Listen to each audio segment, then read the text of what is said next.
একদা একটি নির্জন গ্রামের কিনারায় ঘন সবুজ অরণ্যের ছায়ায় মাটির তৈরি সাধাসিধে একটি ঘর দাঁড়িয়েছিল, যেন প্রকৃতির গোপন রহস্যের সাক্ষী। সেখানে বাস করতেন হাজী আহমদ খান, বয়সের ভারে প্রায় ৬০ বছরের কাছাকাছি। তার সাদা দাড়িতে ধর্মীয় গাম্ভীর্য, মাথায় জীর্ণ টুপি, চোখে তসবিহের আলো এবং অন্তরে শুধু আল্লাহর ওপর অটুট নির্ভরতা। গ্রামবাসীরা তাকে সবচেয়ে নির্ভেজাল সত্যবাদী ব্যক্তি হিসাবে মেনে নিত, কেননা তিনি তার সমস্ত জীবন অভাবীদের সহায়তা, নামাজ, রোজা এবং কোরআনের তিলাওয়াতে অতিবাহিত করেছিলেন। তবে বয়সের অগ্রগতির সঙ্গে সঙ্গে শারীরিক দুর্বলতা ও একাকীপন তাকে আষ্টে পৃষ্ঠে জড়িয়ে ধরেছিল। স্ত্রীর মৃত্যু কয়েক বছর আগেই হয়ে গিয়েছিল এবং সন্তানেরা দূরবর্তী শহরে নিজস্ব কাজকর্মে মগ্ন ছিল। গ্রামের মানুষজন প্রায়ই বলতো, হাজী সাহেব, এখন আপনি অরণ্যের এত নিকটে একলা বাস করো না, বিপদের আশঙ্কা রয়েছে। কিন্তু তিনি মৃদু হাসি দিয়ে বলতেন, যার মালিক আল্লাহ, তাকে কে ক্ষতি করতে সক্ষম। প্রত্যহ সকালে তিনি ফজরের নামাজ শেষ করে অরণ্যের দিকে পায়ে হেঁটে যাত্রা করতেন। সতেজ বায়ু, পাখির কলরব এবং পাতার সুমধুর শব্দ তাকে আল্লাহর স্মৃতি জাগিয়ে দিত। তিনি প্রত্যেক গাছে, প্রত্যেক চারা গাছে এবং প্রত্যেক শব্দে আল্লাহর অসীম ক্ষমতা অনুভব করতেন। কিন্তু সেই দিনের আবহাওয়া ছিল কিছুটা রহস্যময়। আকাশে সূক্ষ্ম মেঘের ছায়া এবং বাতাসে আর্দ্রতার সাথে এক অস্বাভাবিক নিস্তব্ধতা রাজত্ব করছিল।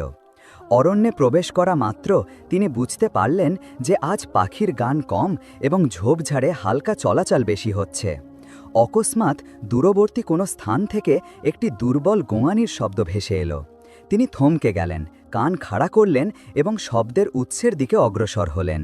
পায়ের ধাপগুলো ধীরগতিতে সামনে বাড়ছিল, কিন্তু অন্তরে ছিল এক অজানা অস্থিরতা। ঠিক তখনই তিনি লক্ষ্য করলেন, ঝোপের মাঝে একটি সোনালী বর্ণের হরিণ মাটিতে লুটিয়ে পড়ে আছে। তার পায়ে থেকে রক্ত গড়িয়ে পড়ছিল এবং চোখে স্পষ্ট ভীতি প্রকাশ পাচ্ছিল। হাজী আহমদ খানের মন দ্রবীভূত হয়ে গেল। তিনি ঝুঁকে বিসমিল্লাহ পাঠ করলেন এবং আস্তে করে বললেন, ভয় করো না, আমি আল্লাহর আদেশে তোমার সহায়তা করব। তিনি জানতেন না যে এই সাক্ষাৎ তার জীবনের সবচেয়ে মহান রহমতের রূপ নিতে চলেছে। সকালের সময় অতিক্রান্ত হয়ে গিয়েছিল, কিন্তু হাজী আহমদ খানের মন বারংবার সেই স্থানে টেনে নিয়ে যাচ্ছিল, যেখানে হরিণটিকে রেখে এসেছিলেন। তিনি প্রাতরাশে কেবল একটি শুকনো রুটি এবং পানি গ্রহণ করলেন এবং সূর্য কিছুটা ওপরে উঠতেই নিজের পুরাতন জুতো পরে তসবি হাতে নিয়ে অরণ্যের দিকে পায়ে হেঁটে রওনা হলেন। পথ ধরে চলতে চলতে তার মন এক অজানা অস্থিরতায় ভরে উঠেছিল। প্রত্যেক পদক্ষেপে তার মনে মনে হচ্ছিল যেন কোনো অদৃশ্য দৃষ্টি তার উপর নিবদ্ধ হয়ে আছে। তিনি নিজের মনকে বোঝাতে লাগলেন, এটি শয়তানের মায়া, আল্লাহর স্মরণ গিয়ে অন্তর দৃঢ় হয়। তিনি আয়াতুল কুরসি পাঠ করলেন এবং সামনে অগ্রসর হলেন। অরণ্যের মর্মর শব্দ আজ যেন কিছুটা বেশি হয়ে উঠেছিল। কখনো ওপর থেকে শুকনো পাতা ঝরে পড়ত, কখনো পাশের ঝোপে কোনো ছোট জীব ছুটে যেত। কিন্তু এই কোলাহলের মধ্যে একটি স্থান থেকে খুব ধীর গতির কিন্তু স্পষ্ট শব্দ ভেসে এলো, হুম হুম। সেই শব্দটি জিবরিলের ছিল, যাকে হাজী সাহেব এখন চেনা শিখেছিলেন। তিনি দ্রুত সামনে এগিয়ে গেলেন এবং ঝোপের সেই অংশে পৌঁছালেন যেখানে গতকাল জিবরিলকে রেখে এসেছিলেন। তিনি দেখে বিস্মিত হয়ে গেলেন। জিবরিল দাঁড়িয়েছিল, হালকা খোঁড়াচ্ছিল, কিন্তু তার চোখে ভয়ের পরিবর্তে ছিল এক আপনত্ব, যেন সে চিনে নিয়েছে যে এই সেই ব্যক্তি যিনি তাকে গতকাল উদ্ধার করেছিলেন। হাজী সাহেব মাটিতে বসে পড়লেন। থলে থেকে তাজা রুটি বের করে ছোট ছোট অংশ করে সামনে রাখলেন। জিবরিল প্রথমে কিছুটা দ্বিধা করল, তারপর ধীরে ধীরে কাছে এসে খাওয়া শুরু করল। তার প্রত্যেক লোকমা হাজী সাহেবের অন্তরে এক অজানা শান্তি ভরিয়ে দিচ্ছিল। তিনি আস্তে করে বললেন, দেখো জিবরিল, আল্লাহ তোমাকে আজ দাঁড়ানোর ক্ষমতা প্রদান করেছেন। খাবার সমাপ্ত করার পর জিবরিল অকস্মাৎ নিজের ঘাড় হাজী সাহেবের কাঁধের নিকট ঝুঁকিয়ে দিল। এই ইঙ্গিত প্রথমবারের ছিল, যেন সে বলতে চাইছিল, আমি এখন তোমাকে ভয় করি না, বিশ্বাস করি। হাজী সাহেবের ঠোঁটে হাসি ফুটে উঠল। তিনি মনে মনে চিন্তা করলেন, এই জীবটি আল্লাহর করুণা হয়ে এসেছে, হয়তো এর মাধ্যমে আমাকে কোনো গভীর হেকমত বোঝাতে হবে। কিন্তু ঠিক তখনই দূর থেকে একটি শব্দ এলো, যা পরিবেশের নরমত্বকে ভেঙে দিল, নেকড়েদের গর্জন। হাজী সাহেব সতর্ক হয়ে উঠলেন। তিনি লাঠি শক্ত করে ধরলেন এবং জিবরিলকে নিজের পিছনে সরিয়ে নিলেন। অরণ্যের অন্য প্রান্ত থেকে পাতা নড়তে শুরু করল এবং শুকনো ডাল ভাঙার শব্দ ভেসে এলো। তিনি জানতেন যে একজন বয়স্ক ব্যক্তির পক্ষে নেকড়েদের সাথে যুদ্ধ করা সহজ নয়, কিন্তু তিনি ভাবলেন যে রব বিপদ পাঠিয়েছেন তিনি ধৈর্য এবং সাহসও প্রেরণ করেছেন। তিনি উচ্চস্বরে আল্লাহু আকবার বললেন এবং ধীরে ধীরে পিছিয়ে যেতে লাগলেন, যাতে জিবরিলকে অরণ্যের নিরাপদ অংশে নিয়ে যেতে পারেন। জিবরিলও যেন বুঝে গিয়েছিল যে বিপদ আসছে। সে হাজী সাহেবের একেবারে নিকটে নিকটে হাঁটতে লাগল। নেকড়েদের গর্জন কাছে আসছিল, কিন্তু অকস্মাৎ যেন কোনো অদৃশ্য ক্ষমতা পথ পরিবর্তন করে দিল। শব্দগুলো ধীরে ধীরে দূরে সরে গেল। হাজী সাহেব সেখানেই বসে সেজদা করলেন। তিনি বললেন, হে রব, তুমি আজ আবার উদ্ধার করলে, তোমার করুণার কোনো হিসাব নেই। যখন তিনি মাথা উঠালেন, দেখলেন যে জিবরিল একপাশে দাঁড়িয়ে তাকে দেখছে এবং আর চোখে যেন কৃতজ্ঞতা প্রকাশিত হচ্ছে। হাজী সাহেব অনুভব করলেন যে এই ছোট জীবে আল্লাহ এক বিশেষ আলো এবং করুণা রেখেছেন। সেই দিন থেকে হাজী সাহেব স্থির করলেন যে প্রত্যহ সকালে জিবরিলের সাথে সাক্ষাৎ করতে আসবেন, এবং জিবরিলও যেন তারই প্রতীক্ষা করতে শুরু করেছিল। দুজনের মধ্যে এখন একটি বন্ধন গড়ে উঠল, মানুষ এবং পশুর নয়, বরং জীব এবং জীবের প্রতি দয়া দেখানো রবের করুণার। তারা জানতেন না যে এই বন্ধুত্ব ভবিষ্যতে এমন এক বড় পরীক্ষা এবং পুরস্কার নিয়ে আসবে, যার গল্প গ্রামের মানুষেরা প্রজন্মান্তরে শোনাবে। দিনগুলো অতিক্রম করতে লাগল এবং প্রত্যহ সকালের একটি নির্দিষ্ট সময় নির্ধারিত হয়ে গিয়েছিল। ফজরের নামাজ সমাপ্ত করে হাজী আহমেদ খান তার থলের রুটি, কিছুটা পানি এবং তসবিহ নিয়ে অরণ্যের পথে যাত্রা করতেন। যেই তিনি ঝোপের নিকট পৌঁছাতেন, জিবরিল হরিণ দূর থেকেই তাকে লক্ষ্য করে নিত এবং হালকা লাফিয়ে কাছে চলে আসত। প্রথম দিকে জিবরিল কেবল পাশে দাঁড়িয়ে থাকত, কিন্তু এখন সে তার হাত থেকে রুটির অংশ খাওয়া শুরু করেছিল। হাজী সাহেবের জন্য এই প্রত্যহের মুহূর্তটি ইবাদতের মতো হয়ে উঠেছিল। তিনি বলতেন, ইয়া আল্লাহ, তুমি আমাকে একাকিত্বে এমন এক জীব দিয়েছ যা তোমার করুণার প্রতীক। জিবরিল এখন আগের মতো ভীতু ছিল না। কখনো কখনো সে তার চারপাশে ঘুরত, কখনো তার পোশাককে নাক দিয়ে আলতো করে স্পর্শ করত। যদি হাজী সাহেব বসতেন, তবে জিবরিল তার কাছে এসে স্বচ্ছন্দে বসে যেত। তার অন্তরে এক অজানা আপনত্ব ভরতে শুরু করল, যেন এই জীবটি কেবল একটি জীব নয়, বরং আল্লাহর পক্ষ থেকে প্রেরিত কোনো অতিথি। গ্রামের কয়েকজন মানুষ দূর থেকে এই দৃশ্য লক্ষ্য করত এবং বিস্মিত হতো। কেউ বলল, আরে, হরিণ তো খুবই সূক্ষ্ম হয়, মানুষদের ভয় করে। এটা তো এমনভাবে এর সাথে আছে যেন বহু বছর ধরে চেনাশোনা। অন্যজন বলল, এটা আল্লাহর অলিদের করুণা, পশুরা চিনে নেয়। এক সকালে যখন আকাশে হালকা গোলাপি আলো ছড়িয়েছিল, হাজী সাহেব অরণ্যে পৌঁছালেন তো দেখলেন যে জিবরিল আগে থেকেই অস্থির। সে এদিক ওদিক তাকাচ্ছিল, কান খাড়া ছিল এবং তার লেজ বারবার নড়ছিল, যেন সে কোনো বিপদ অনুভূত করেছে। হাজী সাহেব চারদিকে দৃষ্টি ঘোরালেন। অরণ্য সাধারণ দিনের চেয়ে বেশি নিস্তব্ধ ছিল। কোনো পাখি ডাকছিল না, পাতার মর্মর শব্দ যেন থেমে গিয়েছিল। এই ধরনের নিস্তব্ধতা প্রায়শই অরণ্যে কোনো শিকারী আগমনের সংকেত দিত। অকস্মাৎ দূর থেকে কুকুরের মতো ডাকার শব্দ এলো, কিন্তু এটা সাধারণ কুকুরের ডাক ছিল না। এটা শিকারী বন্য কুকুর নেকড়েদের শব্দ ছিল। তাদের সুরে ছিল ক্ষুধা এবং নিষ্ঠুরতা। জিবরিল এক লাফে তার কাছে এসে দাঁড়ালো। তার শ্বাস প্রশ্বাস দ্রুত ছিল এবং সে বারবার অরণ্যের গভীর অংশের দিকে তাকাচ্ছিল। হাজী সাহেব বুঝে গেলেন আজকের দিনটা কেবল সাক্ষাতের নয়, পরীক্ষার। তিনি দ্রুত থলে থেকে রুটি বের করে জিবরিলকে দিলেন, যাতে সে কিছুটা শক্তি লাভ করতে পারে। তারপর নিজের পুরাতন কিন্তু মজবুত লাঠি শক্ত করে ধরলেন। তার চোখে বয়সের ছাপ ছিল, কিন্তু ঈমানের আলোকও ছিল। শব্দগুলো কাছে আসছিল। গাছের আড়াল থেকে উঁকি দেওয়া কালো ছায়াগুলো এখন স্পষ্ট দেখা যাচ্ছিল। তিনটি বন্য কুকুর, তীক্ষ্ণ দাঁত, জলজলে চোখ এবং ক্ষুধার উন্মত্ততা। তারা ধীরে ধীরে ঝুঁকে সামনে বাড়ছিল, যেন শিকারকে ঘিরে ফেলার প্রস্তুতি নিচ্ছিল। হাজী সাহেব মনে মনে বললেন, ইয়া আল্লাহ, এই জীব তোমার আমানত। যদি একে রক্ষা করা তোমার ইচ্ছায় থাকে, তবে আমাকে সেই ক্ষমতা দাও যা আমার এই বয়সে নেই। তিনি জিবরিলকে ধীরে করে পিছনে ঠেলে দিলেন এবং নিজে সামনে এসে লাঠি দিয়ে মাটিতে জোরে আঘাত করলেন। শব্দ পুরো অরণ্যে প্রতিধ্বনিত হল। কিছু মুহূর্তের জন্য শিকারীরা থেমে গেল, কিন্তু তারপর তাদের মধ্যে একজন জোরে গর্জন করে ঝাঁপিয়ে পড়ল। হাজী সাহেব বিসমিল্লাহ বলে লাঠি ঘোরালেন। প্রথম আঘাত সরাসরি সেই শিকারীর নাকে পড়ল এবং সে যন্ত্রণায় চিৎকার করে পিছিয়ে গেল। বাকি দুই শিকারীও একে অপরকে দেখে কিছুটা থমকে গেল। জিবরিল সুযোগ বুঝে দ্রুত লাফ দিল এবং পাশের ঝোপে লুকিয়ে গেল। হাজী সাহেবও ধীরে ধীরে সেই দিকে পিছিয়ে যেতে শুরু করলেন, কিন্তু তার দৃষ্টি প্রতি মুহূর্তে সেই শিকারী কুকুরগুলোর ওপর ছিল। কিছুক্ষণ ধরে এই নীরব সংঘর্ষ চলতে থাকল। তারপর সম্ভবত আল্লাহর আদেশে সেই তিনজন শিকারী যেন কোনো অন্য শব্দে চমকে গেল এবং দৌড়াতে দৌড়াতে অরণ্যের গভীর অংশে অদৃশ্য হয়ে গেল। হাজী সাহেব সেখানেই বসে সেজদা করলেন, হে রব, তোমার করুণা ছাড়া না আমি বাঁচতাম না জিবরিল বাঁচত। জিবরিল ধীরে ধীরে বাইরে এলো। তার চোখে ভয় ছিল, কিন্তু তার অন্তরে বিশ্বাস আরও গভীর হয়ে গিয়েছিল। সেই দিন দুজনেই অনুভব করলেন যে তাদের সম্পর্ক এখন কেবল একসাথে সময় কাটানোর নয়, বরং একে অপরের প্রাণ রক্ষা করারও। আর এই বিশ্বাস আগামী দিনে তাদের আরও এক বড় পরীক্ষার দিকে নিয়ে যেতে চলেছিল। পরের দিন সকালে গ্রামে এক অজানা চাঞ্চল্য ছড়িয়ে পড়েছিল। কেউ লক্ষ্য করেছিল যে গতকাল অরণ্যের কিনারায় হাজী আহম্মদ খান একটি বন্য হরিণের সাথে বসে আছেন এবং সেই হরিণ কি যেন পোষা ছাগল তার হাত থেকে খাচ্ছিল। গ্রামের চত্বরে মানুষজন কথা বলছিল, আরে শুনেছ নাকি, হাজী সাহেবের সঙ্গী এখন মানুষ নয়, হরিণ। অন্যজন বলল, এটা কোনো সাধারণ ব্যাপার নয়, পশু এভাবে কারোর কাছে আসে না।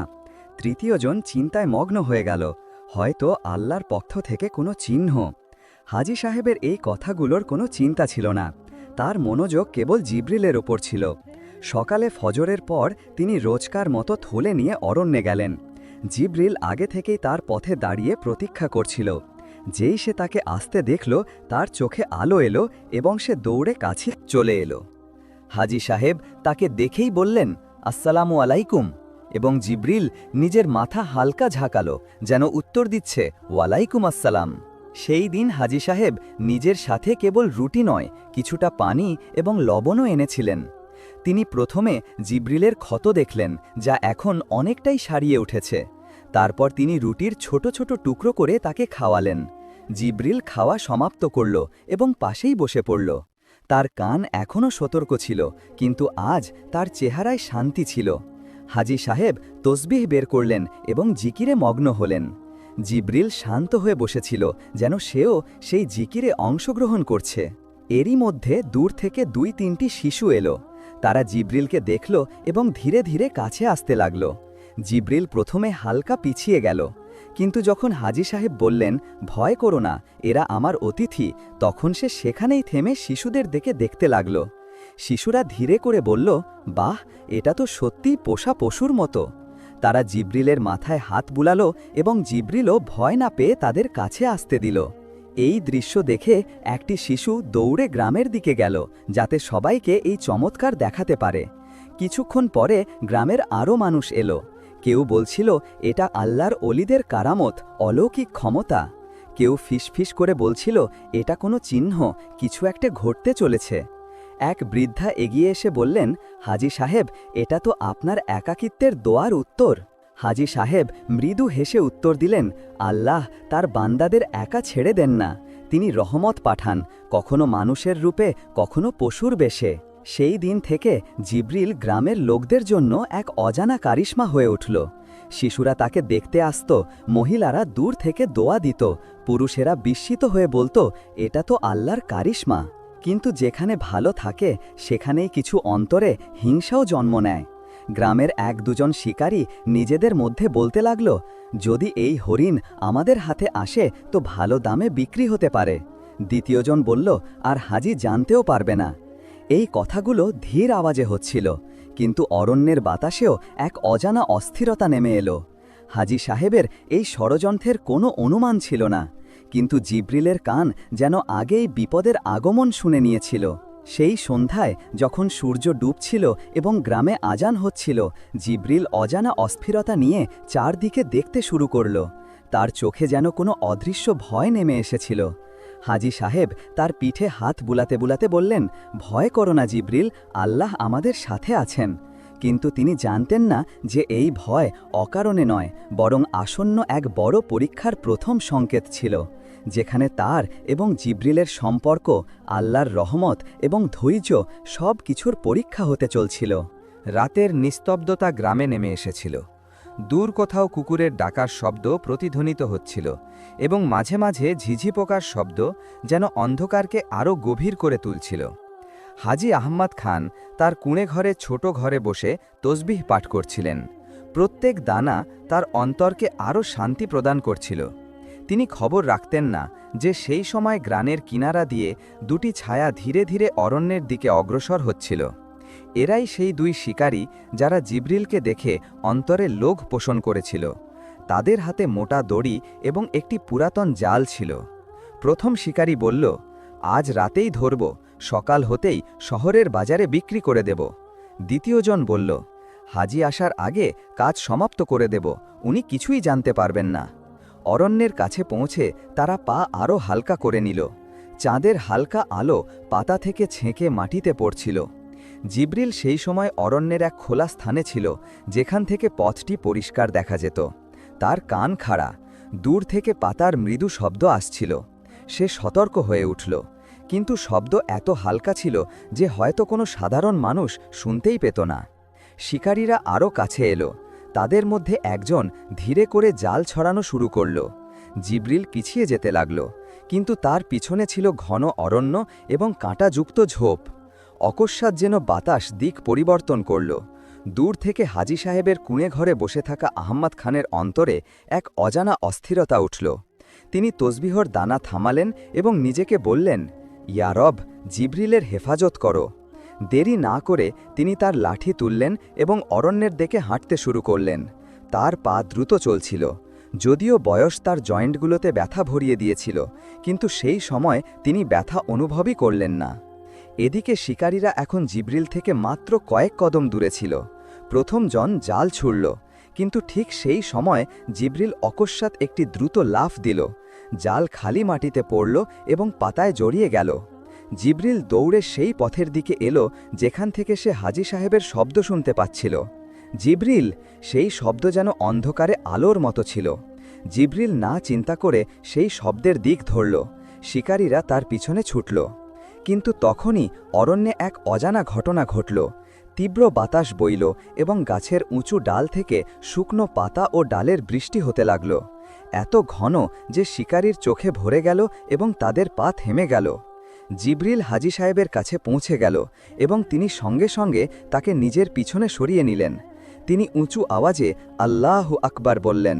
সেই আওয়াজ অরণ্যে প্রতিধ্বনিত হল এবং শিকারীরা ভয়ে সেখানেই থেমে গেল। কিছু মুহূর্তের জন্য নিস্তব্ধতা ছড়িয়ে গেল। তারপর ধীরে ধীরে দুই শিকারী পিছিয়ে যেতে লাগল। যেতে যেতে তাদের মধ্যে একজন বিড়বিড় করে বলল, এরা আল্লাহর লোক, এদের সাথে টক্কর নেওয়া ভালো নয়। হাজী সাহেব জিবরিলের মাথায় হাত বুলালেন এবং বললেন, দেখো বেটা, যিনি আমাদের সৃষ্টি করেছেন তিনি আমাদের রক্ষা করেন। জিবরিল নিজের চোখ পিটপিট করল এবং শান্ত হয়ে তার পাশে বসে রইল। সেই রাতে দুজন দীর্ঘক্ষণ সেখানেই বসে রইলেন। বাতাসে পাতার সুবাস, অরণ্যে ছড়িয়ে থাকা নিস্তব্ধতা এবং অন্তরে আল্লাহর প্রতি কৃতজ্ঞতা। কিন্তু হাজী সাহেব জানতেন যে এই বিপদ সরে গেছে ঠিকই, তবে এখনও সমাপ্ত হয়নি এবং আগামী দিনগুলোতে তাকে নিজের ও জিবরিলের সুরক্ষার জন্য আরও বড় ধৈর্য এবং বিশ্বাসের প্রয়োজন হবে। সকালের ভেজা বাতাস গ্রামে নেমে আসছিল। আকাশে হালকা সোনালি রশ্মি ধীরে ধীরে ছড়াচ্ছিল। হাজী আহমদ খান ফজরের নামাজ পড়লেন, তসবিহার কিছু চক্র সম্পূর্ণ করলেন এবং তারপর নিজের থলে রুটি রাখলেন। তিনি ভাবলেন, আজ জিবরিলকে অরণ্যের আরও ভিতরে নিয়ে যাব, যাতে সে ঘাস খেতে পারে এবং কিছুটা শক্তিশালী হয়। পথে হাঁটতে হাঁটতে তার গতকাল রাতের ঘটনা মনে পড়ল। তিনি ভাবছিলেন যে কিভাবে আল্লাহ বাতাস এবং গাছদের তার সহায়ক করে তুলেছিলেন। তিনি আস্তে করে বললেন, ইয়া রাব, তোমার সৃষ্টি তোমার আদেশের সাক্ষী। অরণ্যে পৌঁছে তিনি দূর থেকে ডাকলেন, জিবরিল। কিছুক্ষণের মধ্যেই ঝোপ থেকে জিবরিল বাইরে এলো। তার মুভমেন্টে এখন আগের চেয়ে বেশি শক্তি ছিল। সে এসেই হাজী সাহেবের চারপাশে চক্কর দিল, যেন নিজের খুশি এবং নিরাপত্তা দেখাচ্ছে। হাজী সাহেব তার মাথায় হাত বুলালেন এবং বললেন, আজ আমরা একটু দূরে যাব, ভয় করো না। দুজনে ধীরে ধীরে অরণ্যের ভিতরের দিকে অগ্রসর হলেন। পাখিদের শব্দ, গাছের মাঝখান থেকে আসা ঠান্ডা বাতাস এবং মাটিতে ছড়িয়ে থাকা পাতার সুবাস সব মিলিয়ে যেন এক শান্তির পরিবেশ তৈরি করছিল। কিছুক্ষণ হাঁটার পর হাজী সাহেব একটি বড় গাছের ছায়ায় বসে পড়লেন। জিবরিল কাছেই ঘাস খেতে লাগল। হাজী সাহেব তসবিহ বের করলেন এবং চোখ বন্ধ করে জিকির করতে লাগলেন। অকস্মাৎ জিবরিলের কান খাড়া হয়ে গেল। সে ঘাস খাওয়া বন্ধ করল এবং অরণ্যের ডান দিকে দেখতে লাগল। তার চোখে সতর্কতা এবং হালকা ভয় দেখা গেল। সে হাজী সাহেবের কাছে এসে ধীরে করে নিজের মাথা তার হাতে রাখল। হাজী সাহেব অনুভব করলেন যে জিবরিল অস্থির। তিনি জিজ্ঞাসা করলেন, কি হলো বেটা? কিন্তু তখনই ঝোপের পিছন থেকে এক ভারী পাতার শব্দ এলো, যেন কোনো বড় জীব ধীরে ধীরে তাদের দিকে এগিয়ে আসছে। পরের মুহূর্তেই একটি বড় অজগর ঝোপ থেকে বেরিয়ে এসে তাদের সামনে এলো। তার মসৃণ চোখ, মোটা দেহ এবং বারবার জিভ বের করা তার ক্ষুধা এবং শিকারী স্বভাবের সংকেত দিচ্ছিল। হাজী সাহেবের কাছে লাঠি ছিল, কিন্তু তার বয়স এবং অজগরের আকার এই মোকাবিলা সহজ ছিল না। তিনি আয়াতুল কুরসি পাঠ করলেন এবং পিছিয়ে যেতে লাগলেন। ঠিক তখনই জিবরিল এগিয়ে গেল। সে নিজের খুর দিয়ে মাটিতে জোরে আঘাত করল এবং এক তীব্র শব্দ অরণ্যে প্রতিধ্বনিত হল। অজগর তার মাথা জিবরিলের দিকে ঘোরালো, কিন্তু জিবরিল ভয় না পেয়ে দ্রুত লাফ দিল এবং নিজের খুর দিয়ে তার মাথায় আঘাত করল। অজগর এক মুহূর্তের জন্য পিছিয়ে গেল, কিন্তু আবার সামনে বাড়তে লাগল। জিবরিল ক্রমাগত ৩-৪ বার জোরে নিজের খুর চালালো, যার ফলে অজগর খারাপভাবে পিছিয়ে গেল। এর মধ্যে হাজী সাহেব কাছের মোটা ডান্ডা দিয়ে মাটিতে আঘাত করলেন এবং উঁচু আওয়াজে আল্লাহু আকবার বললেন। এই শব্দ এবং নড়াচড়া দেখে অজগর পুরোপুরি ঘুরে গেল এবং ধীরে ধীরে ঝোপের মধ্যে অদৃশ্য হয়ে গেল। হাজী সাহেব সেখানেই বসে পড়লেন। তার ঠোঁটে আলহামদুলিল্লাহ শব্দগুলি ছিল। তিনি জিবরিলের গলা ধরে বললেন, বেটা, আজ তুই আমার জন্য রহমত হয়ে এসেছিস। আল্লাহ আমাকে রক্ষা করার জন্য তোকে পাঠিয়েছেন। জিবরিল যেন তার কথাগুলো বুঝতে পারল, কারণ সে নিজের মাথা হাজী সাহেবের কোলে রেখে দিল। দুজনে কিছুক্ষণ সেখানেই বসে রইলেন। চারদিকে কেবল বাতাসের মৃদু শব্দ এবং পাখির আওয়াজ ছিল। সেই দিনের পর হাজী সাহেবের অন্তরে জিবরিলের জন্য সম্মান আরও বেড়ে গেল এবং তার পুরো বিশ্বাস হয়ে গেল যে এটি কোনো সাধারণ হরিণ নয়, বরং আল্লাহর প্রেরিত এক চিহ্ন। কিন্তু তিনি এটাও জানতেন না যে আজ যেমন জিবরিল তাকে উদ্ধার করল, কাল তাকে জিবরিলকে উদ্ধার করার জন্য নিজের প্রাণের বাজি রাখতে হবে। সেই দিন থেকে হাজী আহমদ খান এবং জিবরিলের সম্পর্ক আরও গভীর হয়ে গিয়েছিল। এখন জিবরিল কেবল অরণ্যে তার প্রতীক্ষা করত না, বরং কখনো কখনো পথ ধরে গ্রামের কিনারা পর্যন্তও চলে আসত। গ্রামের শিশুরা তাকে দেখে আনন্দিত হতো এবং প্রবীণরা দোয়া দিত। কিন্তু এই বাড়তে থাকা নৈকট্য গ্রামের 2 শিকারী ভাইয়ের অন্তরে লোভ আরও বাড়িয়ে দিল। তাদের মন এখন শুধু একটি জিনিসই চিন্তা করছিল, এই হরিণটিকে ধরতেই হবে, যাই হোক। এক সন্ধ্যায় যখন সূর্য ডুবতে শুরু করল এবং আজানের শব্দ গ্রামে প্রতিধ্বনিত হচ্ছিল, 2 শিকারী অরণ্যের কিনারায় পৌঁছাল। তাদের কাছে এবার শুধু দড়ি আর জাল নয়, বরং একটি তীক্ষ্ণ চোখা বল্লমও ছিল। প্রথমজন বলল, আজ রাতেই কাজ সমাপ্ত করে দেব, কাল সকালে শহরে মাল বিক্রি হয়ে যাবে। ওদিকে হাজী সাহেব নিজের ঘরে বসে তেলাওয়াত করছিলেন। তসবিহের দানা তার হাতে ঘুরছিল, কিন্তু অন্তরে হালকা অস্থিরতা নেমে এসেছিল। তিনি জানালা দিয়ে বাইরে দেখলেন, আকাশে কালো মেঘ জমতে শুরু করেছিল এবং বাতাসে ঠান্ডার সাথে এক অজানা নিস্তব্ধতা ছিল। অরণ্যে জিবরিল একা ছিল, সে এক খোলা স্থানে ঘাস খাচ্ছিল। অকস্মাৎ জিবরিলের কান খাড়া হলো এবং সে মাথা তুলল। শিকারীরা ধীরে ধীরে তার দিকে অগ্রসর হচ্ছিল। তাদের পা এত হালকা ছিল যে কোনো পাতা পর্যন্ত নড়ছিল না। জিবরিল পিছিয়ে যেতে শুরু করল, কিন্তু তার পেছনে ছিল কাঁটাযুক্ত ঝোপ এবং গভীর খাদ। শিকারী ইঙ্গিত করল এবং প্রথম জাল ছুড়ল। জিবরিল দ্রুত লাফ দিল, কিন্তু জাল তার পিছনের পায়ে আটকে গেল। সে ছটপট করতে লাগল, কিন্তু দড়ি এত মোটা ছিল যে খোলা সহজ ছিল না। শিকারীরা দ্রুত কাছে পৌঁছালো। একজন বল্লমের ডগা তুলে ধরল, পালানোর চেষ্টা করিস তো শেষ করে দেব। ঠিক এই মুহূর্তে গ্রামের কিনারায় বসে থাকা হাজী সাহেবের কানে যেন কোনো অদৃশ্য ডাক পৌঁছালো। তিনি দাঁড়িয়ে গেলেন এবং কিছু না চিন্তা করে লাঠি তুলে অরণ্যের দিকে দৌড়ালেন। তার পা কাদায় গেঁথে যাচ্ছিল, শ্বাস প্রশ্বাস দ্রুত হচ্ছিল, কিন্তু অন্তরে কেবল একটিই দোয়া ছিল, ইয়া রব, আমার জিবরিলকে রক্ষা করো। অরণ্যের তোথে পৌঁছাতেই তিনি জিব্রিলের অস্থিরতার শব্দ শুনতে পেলেন। তিনি শব্দের দিক ধরলেন এবং দৌড়ে সেখানে পৌঁছালেন। জিব্রিল মাটিতে পড়েছিল, তার পা জালে আটকে ছিল এবং চোখে ভয় ছিল। দুই শিকারী তার ওপরে দাঁড়িয়েছিল এবং তাদের মধ্যে একজন বল্লম তুলে এগিয়ে আসছিল। হাজী সাহেব না চিন্তা করে লাঠি দিয়ে আঘাত করলেন। প্রথম আঘাত বল্লমের ওপর পড়ল এবং বল্লম মাটিতে পড়ে গেল। দ্বিতীয় আঘাত সরাসরি শিকারীর হাতে পড়ল এবং সে যন্ত্রণায় পিছিয়ে গেল। দ্বিতীয় শিকারী জাল টানার চেষ্টা করতে লাগল, কিন্তু হাজী সাহেব দড়ি ধরে টান দিলেন। এই টানা হেচড়ার মধ্যে জিব্রিল সুযোগ পেল। সে পুরো শক্তি দিয়ে লাফ দিল এবং জাল ফেটে গেল। সে সরাসরি হাজী সাহেবের কাছে এসে দাঁড়ালো, যেন নিজের ঢাল খুঁজছে। শিকারীরা রাগে বলল, এই শেষ সুযোগ ছিল বুড়ো, তুমি মাঝখানে এলে তো খারাপ হবে। হাজী সাহেব উঁচু আওয়াজে বললেন, আল্লাহর নাম নিয়ে সরে যাও, এই জীব আমার আমানত। শিকারীরা কিছুক্ষণ তাকিয়ে রইল, কিন্তু তারপর ধীরে ধীরে পিছিয়ে গেল। হয়তো তাদের অন্তরেও ভয় নেমে এসেছিল। আল্লাহর লোকের বিরুদ্ধে যাওয়া সহজ নয়। যখন তারা চলে গেল, হাজী সাহেব হাঁটু গেড়ে বসে পড়লেন। জিব্রিলের মুখমণ্ডল হাত বুলিয়ে বললেন, বেটা, আমি তোকে হারানোর ভয় অনুভব করলাম এবং এখন বুঝলাম যে তুই আমার জন্য কতটা মূল্যবান। সেই রাতে জিব্রিল গ্রামের কিনারায় হাজী সাহেবের কাছেই রইল। দুজনে দীর্ঘক্ষণ নীরব বসে রইলেন, কেবল বাতাস এবং অন্তরের স্পন্দনের শব্দ শুনতে শুনতে। কিন্তু দুজনেই জানতেন যে এটি শেষ বিপদ ছিল না। পরের পরীক্ষাটি আরও বড় আসতে চলেছিল। সকালের আকাশে কালো মেঘ ছড়িয়েছিল, বাতাসে আর্দ্রতার সাথে এক অজানা ভার অনুভূত হচ্ছিল। গ্রামবাসীরা বলছিল, আজ সন্ধ্যায় বড় ঝড় আসতে চলেছে। হাজী আহমদ খান এটা শুনে শুধু মনে মনে ভাবলেন, ইয়া রব, আমাদের তোমার হেফাজতে রাখো। সেই দিন জিব্রিলও কিছুটা অস্থির ছিল। সে বারবার অরণ্যের কিনারায় আসত, আবার ঘাস খেতে চলে যেত, যেন কোনো অদৃশ্য বিপদ অনুভব করছিল।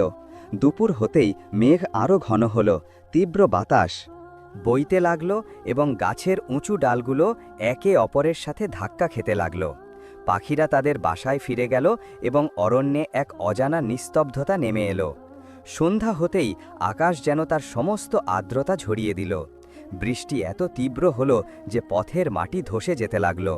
হাজী সাহেব তার কুঁড়ে ঘরের দরজা বন্ধ করলেন, কিন্তু তার অন্তর জিব্রিলের জন্য অস্থির ছিল। ঝড়ের মধ্যে তিনি দূর থেকে একটি দুর্বল আওয়াজ শুনতে পেলেন। এটা কোনো সাধারণ আওয়াজ ছিল না, এটা জিব্রিলের ডাক ছিল, ভয় এবং সাহায্যের ডাক। দেরি না করে হাজী সাহেব তার পুরাতন উলের শাল কাঁধে নিলেন, লাঠি উঠালেন এবং বৃষ্টির মধ্যে অরণ্যের দিকে বেরিয়ে পড়লেন। বাতাস তার মুখে চাবুকের মতো লাগছিল, কিন্তু তার পা থামছিল না। অরণ্যে জলের স্রোত বইছিল, পাতার উপর বৃষ্টির ফোঁটা মুক্তোর মতো জ্বলছিল, কিন্তু একই সাথে ডাল ভাঙার শব্দ ভয় বাড়াচ্ছিল। অবশেষে তিনি দেখলেন জিব্রিল কাদার মধ্যে আটকে আছে। তার পিছনে দুই শিকারী দাঁড়িয়েছিল, যাদের কাপড় ভিজে গিয়েছিল, কিন্তু তাদের হাতে দড়ি এবং বল্লম তখনও ছিল। প্রথম শিকারী চিৎকার করল, আজ তুই বাঁচতে পারবি না, না আমাদের থেকে, না এই ঝড় থেকে। দ্বিতীয়জন দড়ি নিয়ে এগিয়ে গেল, কিন্তু ঠিক সেই সময় হাজী সাহেব পৌঁছে গেলেন। তিনি উঁচু আওয়াজে আল্লাহু আকবার বললেন এবং নিজের লাঠি দিয়ে জোরে আঘাত করলেন। প্রথম আঘাত শিকারীর বাহুতে পড়ল এবং সে পিছিয়ে গেল। দ্বিতীয়জন দড়ি ছুঁড়ে মারার চেষ্টা করল, কিন্তু জিব্রিল শেষ শক্তি জুটিয়ে লাফ দিল এবং তার বুকে ধাক্কা মেরে তাকে ফেলে দিল। ঝড় এখন আরও তীব্র হয়ে উঠেছিল। বজ্রের গর্জন এত জোরে হল যে দুই শিকারী ভয়ে পিছিয়ে যেতে লাগল। অকস্মাৎ একটি বড় ডাল ভেঙে তাদের সামনে এসে পড়ল। তারা দুজনেই পালিয়ে গেল এবং অন্ধকারে অদৃশ্য হয়ে গেল। হাজী সাহেব জিব্রিলকে কাদা থেকে বের করলেন, নিজের শাল দিয়ে জড়ালেন এবং বললেন, বেটা, আজ তোর প্রাণ আল্লাহ আবার রক্ষা করলেন। বৃষ্টিতে ভিজতে ভিজতে দুজনে পথ ধরে গ্রামের দিকে ফিরতে লাগলেন। ঝড় তখনও তীব্র ছিল, কিন্তু তাদের অন্তরে অজানা শান্তি ছিল, যেন আল্লাহ নিজের করুণার পতাকা উড়িয়েছেন। গ্রামের কিনারায় পৌঁছাতেই কিছু লোক লণ্ঠন নিয়ে দৌড়ে এলো। তারা দেখল যে হাজী সাহেব এবং জিব্রিল পুরোপুরি ভিজে গিয়েছেন, কিন্তু দুজনেই নিরাপদ। এক প্রবীণ এসে বললেন, হাজী সাহেব, এটি কোনো সামান্য হরিণ নয়, এটি আল্লাহর প্রেরিত রহমত। হাজী সাহেব মৃদু হেসে উত্তর দিলেন, হ্যাঁ, এবং রহমত শুধু রক্ষা করে না, অন্তরকেও পরিবর্তন করে দেয়। সেই রাতে ঝড় ধীরে ধীরে থেমে গেল, কিন্তু হাজী সাহেব এবং জিব্রিলের সম্পর্ক এখন শুধু বন্ধুত্বের রইল না, এটি ছিল এক আমানত যা আল্লাহ দুজনের জন্য স্থির করেছিলেন। ঝড় কেটে যাওয়ার কয়েক ঘন্টা অতিক্রান্ত হয়ে গিয়েছিল। রাতভর বৃষ্টির ফোঁটা ছাদ থেকে টপকেছে, বাতাস দরজাকে কাঁপিয়েছে এবং কখনো কখনো দূর থেকে গাছ ভেঙে পড়ার শব্দ শোনা গিয়েছিল। কিন্তু যেই ফজরের আজানের আওয়াজ প্রতিধ্বনিত হল, আকাশ নিজের রং পরিবর্তন করতে শুরু করল। কালো মেঘের পিছন থেকে হালকা সোনালি আলো বের হতে লাগল। জলের ফোঁটা গাছের পাতায় মুক্তোর মতো জ্বলছিল। বাতাস এখনও ঠান্ডা ছিল, তবে তাতে ঝড়ের অস্থিরতার পরিবর্তে এক শান্তি ছিল। হাজী আহমদ খান নামাজ আদায় করলেন, তারপর নিজের তসবি হাতে নিয়ে কুড়ে ঘরের বাইরে দাঁড়ালেন। তার সাথে জিবরিলও ছিল, যে এখন পুরোপুরি তার উপর নির্ভর করতে শিখেছিল। জিবরিল তার কাঁধের কাছে হাঁটতে শুরু করল, যেন প্রত্যেক পদক্ষেপে পাহারা দিচ্ছিল। গ্রামের লোকেরাও ধীরে ধীরে নিজেদের ঘর থেকে বাইরে আসতে লাগল। কিছু লোক ভাঙা ডাল সরাচ্ছিল, কিছু লোক নিজেদের ফসলের অবস্থা দেখছিল। সবার মুখেই ক্লান্তিও ছিল, আবার স্বস্তিও, কারণ ঝড় অনেক জায়গায় ক্ষতি করেছিল, কিন্তু কোনো মানুষের প্রাণ যায়নি। হাজী সাহেব এবং জিবরিল অরণ্যের কিনারায় পৌঁছালেন। ঝড় অনেক পুরাতন গাছ ফেলে দিয়েছিল, পথের ওপর মাটি এবং পাতার মোটা স্তর বিছিয়ে গিয়েছিল। কিন্তু এই ধ্বংসের মধ্যে এক অজানা সুবাস ছড়িয়েছিল, যেন বৃষ্টি অরণ্যকে ধুয়ে আরও সুন্দর করে তুলেছে। হাজী সাহেব জিবরিলকে ঘাস খেতে দিলেন এবং নিজে একটি পাথরের ওপর বসে জিকির করতে লাগলেন। তখনই দূর থেকে এক ক্ষীণ গোঙানির শব্দ এলো। সেই শব্দ মানুষের ছিল। জিবরিল কান খাড়া করল এবং শব্দের দিকে তাকালো। সময় নষ্ট না করে সে দ্রুত সেই দিকে দৌড়ালো। হাজী সাহেবও লাঠির সাহায্যে তার পিছু নিলেন। কিছুটা দূরে গিয়ে তিনি দেখলেন একটি গাছের মোটা ডালের নিচে এক যুবক আটকে আছে। তার জামাকাপড় ছেঁড়া ছিল এবং মুখ মাটি ও রক্তে মাখা ছিল। হাজী সাহেব সাথে সাথে তার কাছে পৌঁছালেন এবং বললেন, বেটা, সাহস রাখো, আল্লাহ সাহায্য করবেন। জিবরিল নিজের খুর দিয়ে পড়ে থাকা পাতা এবং ছোট ডাল সরাতে শুরু করল, যাতে হাজী সাহেব সেই ডাল পর্যন্ত পৌঁছাতে পারেন। হাজী সাহেব পুরো শক্তি লাগিয়ে ডালটিকে একপাশে সরিয়ে দিলেন এবং যুবকটিকে বাইরে বের করলেন। তার শ্বাস প্রশ্বাস দ্রুত ছিল, কিন্তু সে হুঁশে ছিল। সে ক্ষীণ আওয়াজে বলল, আপনি আমার প্রাণ রক্ষা করলেন। হাজী সাহেব মৃদু হেসে বললেন, আমরা রক্ষা করিনি, আল্লাহ রক্ষা করেছেন। আর এই জিবরিল যাকে তুমি হরিণ ভাবছ, সে তো আল্লাহর প্রেরিত রহমত। গ্রামের কিছু লোকও সেখানে পৌঁছে গেল। সবাই মিলে সেই যুবকটিকে গ্রামে আনল এবং তার চিকিৎসা করল। শীঘ্রই জানা গেল যে সে দূরের গ্রামের বাসিন্দা ছিল এবং ঝড়ে পথ হারিয়ে এখানে এসেছিল। এই ঘটনার পর গ্রামের লোকেরা আরও বিশ্বাস করতে লাগল যে জিবরিলের আসা কেবল একটি কাকতালীয় ঘটনা ছিল না, বরং আল্লাহর কারামত। কারণ যদি জিবরিল সেই দিন শব্দ না শুনত, তবে হয়তো সেই যুবকটি বেঁচে ফিরত না। হাজী সাহেব আকাশের দিকে তাকালেন। চোখে হালকা জল ছিল এবং অন্তরে একটিই বাক্য আওড়াচ্ছিলেন, ইয়া রব, তোমার রহমতগুলি অসীম। জিবরিল পাশে দাঁড়িয়েছিল, তার চোখে দ্যুতি এবং চেহারায় শান্তি ছিল, যেন সেও বুঝে গিয়েছিল যে আল্লাহ তাকে এখানে কেন প্রেরণ করেছেন। কিন্তু হাজী সাহেব জানতেন যে এখনও একটি শেষ মুহূর্ত বাকি আছে, যেখানে এই সম্পর্ক নিজের সবচেয়ে উঁচু গন্তব্যে পৌঁছাবে এবং সেটি হবে সবচেয়ে বড় পরীক্ষা। সকালের সময় ছিল। ফজরের আজানের মিষ্টি শব্দ গ্রামে ছড়িয়ে পড়ছিল। হাজী আহমদ খান নামাজ আদায় করলেন, তারপর তসবি ধরে নিজের কুঁড়ে ঘরের বাইরে দাঁড়ালেন। আকাশ পরিষ্কার ছিল, হালকা রোদ পথের ওপর সোনালি স্তর বিছিয়ে দিচ্ছিল। জিবরিল সব সময়কার মতো অরণ্যের কিনারায় তার প্রতীক্ষা করছিল। আজ তার চোখে এক আলাদা দ্যুতি ছিল এবং চালে হালকা অস্থিরতাও, যেন সে কোনো অশুভ কিছু অনুভব করছিল। হাজী সাহেব কাছে পৌঁছালেন তো সে হালকা আওয়াজে হুঁ করল এবং পথের ভেতরের দিকে হাঁটতে শুরু করল। হাজী সাহেব লাঠি ধরলেন এবং তার পিছু নিলেন। অরণ্যের বাতাস আজ কিছুটা আলাদা ছিল। না পাখির শব্দ ছিল, না পাতার সাধারণ মর্মর ধ্বনি, কেবল দূর থেকে জল বয়ে যাওয়ার তীব্র শব্দ আসছিল। কিছুক্ষণের মধ্যেই তারা একটি ছোট নদীর কিনারায় পৌঁছালেন। গত রাতে পাহাড়ে হওয়া বৃষ্টির কারণে নদীর জল উপচে পড়ছিল, কিনারের মাটি নরম এবং পিচ্ছিল হয়ে গিয়েছিল। ঠিক সেই সময় দূর থেকে সাহায্যের জন্য একটি চিৎকার শোনা গেল। হাজী সাহেব মনোযোগ দিলেন। নদীর মাঝখানে একটি শিশু আটকে ছিল, যে একটি কাঠের গুঁড়ি ধরেছিল। জলের তীব্র স্রোত তাকে ভাসিয়ে নিয়ে যাওয়ার চেষ্টা করছিল। হাজী সাহেবের অন্তরে ধক করে উঠল। তার বয়স এবং উপচে পড়া জলের স্রোত এই কাজ তার জন্য অসম্ভব ছিল, কিন্তু তিনি বিসমিল্লাহ পাঠ করলেন এবং কিনারের দিকে এগিয়ে গেলেন। জিব্রিল তার দিকে তাকালো এবং তারপর অপেক্ষা না করেই জলে ঝাঁপ দিল। তার মজবুত পা এবং হালকা দেহ তীব্র স্রোতেও তাকে ভারসাম্য দিচ্ছিল। সে সরাসরি সেই শিশুটির দিকে অগ্রসর হল। শিশুটি জিব্রিলের পিঠ ধরল এবং জিব্রিল পুরো শক্তি দিয়ে কিনারের দিকে সাঁতার কাটতে শুরু করল। জলের স্রোত কখনো তাকে এগিয়ে ঠেলছিল, কখনো পিছনে টানছিল, কিন্তু জিব্রিল হার মানল না। হাজী সাহেব কিনারে ঝুঁকে প্রতীক্ষা করছিলেন। যেই জিব্রিল কাছে পৌঁছালো, তিনি শিশুটিকে ধরে বাইরে টেনে নিলেন। শিশুটি কাঁপছিল, কিন্তু জীবিত এবং নিরাপদ ছিল। গ্রামের কিছু লোকও সেখানে পৌঁছে গেল এবং সবাই এই দৃশ্য দেখল। সবার চোখে বিস্ময় এবং আনন্দ ছিল। একজন প্রবীণ বললেন, এটা তো নিশ্চিত আল্লাহর অলৌকিকতা। কিন্তু ঠিক সেই সময় হাজী সাহেব দেখলেন যে জিব্রিলের শ্বাস প্রশ্বাস দ্রুত চলছে। জলের ঠান্ডা স্রোত এবং ক্লান্তি তাকে দুর্বল করে দিয়েছিল। সে ধীরে ধীরে ঘাসের ওপর শুয়ে পড়ল। হাজী সাহেব তার পাশে বসলেন। তার মাথায় হাত বুলাতে বললেন, বেটা, তুই আজ নিজের প্রাণ দিয়ে একটি জীবন রক্ষা করলি। আল্লাহ তোর ওপর নিজের রহমত পূর্ণ করবেন। জিব্রিল নিজের বড় নিষ্পাপ চোখ দিয়ে তাকে দেখল, যেন বলছিল, আমার কাজ শেষ হয়ে গেল। সে ধীরে করে নিজের ঘাড় হাজী সাহেবের হাতে রাখল এবং তারপর একটি গভীর শ্বাস নিয়ে চোখ বন্ধ করল। আকাশে অকস্মাৎ হালকা বৃষ্টি শুরু হয়ে গেল, যেন আল্লাহ নিজের রহমতের ফুল ঝরাচ্ছিলেন। হাজী সাহেবের চোখ থেকে জল ঝরতে লাগল, কিন্তু তার ঠোঁটে এক শান্তি ভরা হাসি ছিল। তিনি আকাশের দিকে দেখতে দেখতে বললেন, ইয়া রব, তুমি আমাকে একজন ফেরেশতা পাঠিয়েছিলে এবং এখন তাকে নিজের কাছে ডেকে নিলে। আমি সাক্ষী যে এটি তোমার সবচেয়ে প্রিয় রহমত ছিল। গ্রামবাসীরা মিলে জিব্রিলের জন্য অরণ্যের কিনারায় একটি সুন্দর জায়গায় কবর বানালো। তার পাশে একটি ছোট পাথর রাখা হলো, যার ওপর লেখা ছিল, আল্লাহর রহমত, যে প্রাণ রক্ষা করল এবং অন্তর বদলে দিল।